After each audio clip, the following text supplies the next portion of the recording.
Do you ever sit down, headset on, controller in hand, locked in for a good gaming session, and suddenly you get that text, that call, that side eye from across the room? Yeah, we're talking about gaming and relationships today. And before you roll your eyes, trust me, I get it. Gaming, it's more than just a hobby. It's an escape after a long, stressful day. It's therapeutic when life is too loud. It's how we link up with our friends, build connections, and just breathe for a second. But what happens when passion starts causing problems? What happens when the thing that brings you peace is the thing that's bringing tension in your relationship? Let's talk about it. Before a relationship, gaming is simple. Nobody's checking the clock. Nobody's telling you to get off. It's just you, your game, and your time. Whether you're grinding ranked, exploring open worlds, or just vibing in a party chat with your squad, gaming is yours. It gives you that peace and that space to reset, to escape, to feel in control. And let's be real. There's something special about gaming friendships. The homies you run with nightly, the randoms who turn into best friends, the community you build over time. It's more than just pressing buttons. It's building true, authentic connections. And then you meet someone. Maybe they're a casual gamer, someone who plays for fun, maybe a little Call of Duty here, a little Mario Kart there, but nothing serious.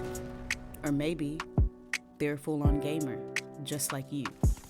Someone who understands the grind, the competitive nature, and the thrill of a well-earned W. At first, it's cool. You game, they game, or they watch you game. It works. Maybe they even start playing because of you. You get those cute little gaming together moments. Maybe even a play or two joke thrown in there every now and then, but then something shifts. Suddenly, it's just a game turned into, why are you always playing that game? The time you spend unwinding, chilling, resetting, it starts to look different to them. It starts to look like time you could be spending elsewhere. And this is where the cracks start to show. Look, I've been on both sides of this. I've dated the casual gamer, the one who only played socially, who didn't really get the need to grind, to improve, or to compete. And I've dated the full-on gamer, someone who knew the lifestyle, but still felt like gaming took too much of my time. And the truth is, neither was easy. But I've also been on the side where gaming wasn't just a hobby. It was an escape. I've dated a gamer who was struggling, who fell into depression, and instead of trying to find new income, new opportunities, or even just new experiences, they buried themselves in gaming. And at first, I understood, because I know what it's like to use gaming as a way to cope. But after a while, it became clear it wasn't just about enjoying games anymore. It was about avoiding reality. And when that happens, it just stops being a passion, and it actually starts becoming a problem. So yeah, I've seen it from every angle.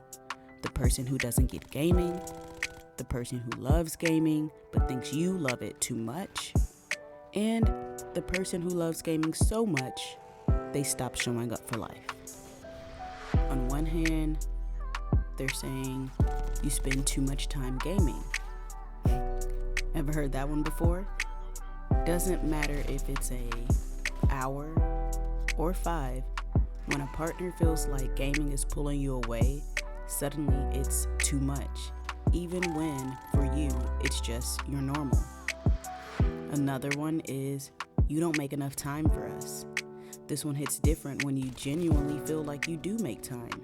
Maybe you're working, handling responsibilities, but the moment you sit down to game, it's like all your effort gets erased.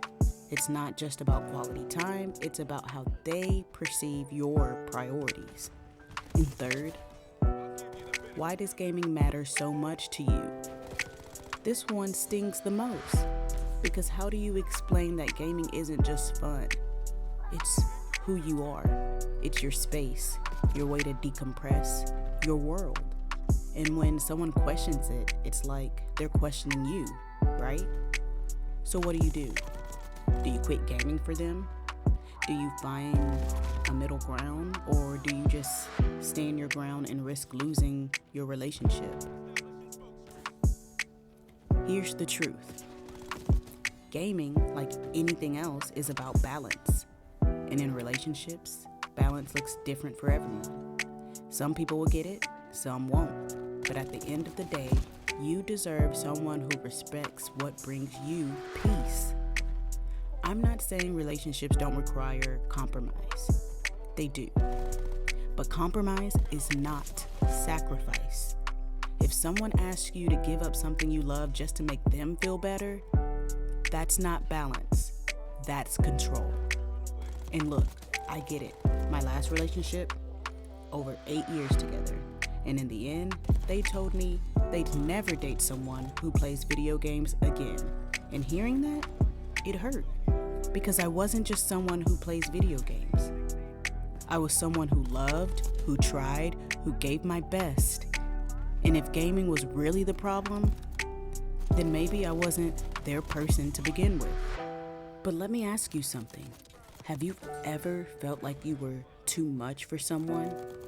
Like, no matter what you did, how much you adjusted, how much you compromised, how much you tried to balance gaming and real life, it was just never enough. Maybe they said they supported your passion, but every time you picked up the controller, it felt like you had to justify it, like you had to prove that you still cared, still loved them, still prioritized them, even when you already knew in your heart you did. And maybe you started questioning yourself too. Maybe you started thinking, am I wrong? Am I really choosing gaming over them? Am I the problem? Because that's what happens, right? When someone keeps making you feel like your passion is a problem. After a while, you start believing them.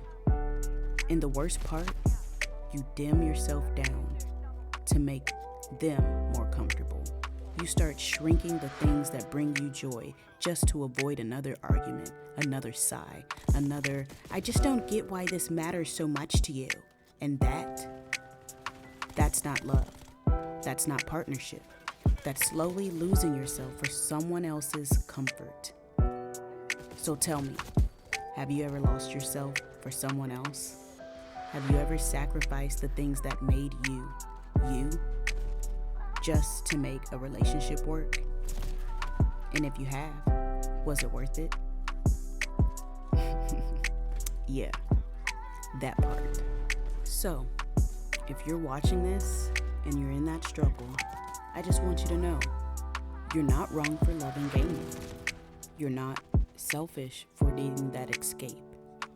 And you're not alone in this. At the end of the day, the right person won't make you choose between love and your passion. They'll learn to love you for loving both.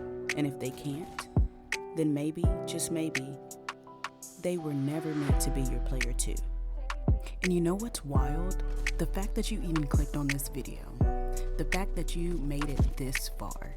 Thank you, by the way. Something in you needed to hear this today. And that means something. Because deep down, you already know your worth. You already know you shouldn't have to shrink yourself. You shouldn't have to apologize for what makes you happy. And you shouldn't feel guilty for needing something that gives you peace. Relationships, they're supposed to add to your life, not make you question who you are in order to keep them. Love should see you, not silence you. So if you've ever been made to feel like your passion was a problem, if you've ever felt like you had to choose between your love for gaming and your love for someone else, I want to send you to greatest love today. And I want you to know that you don't have to choose, and the right person will never make you, because you deserve both. Love that doesn't come with conditions, and passion that doesn't come with guilt.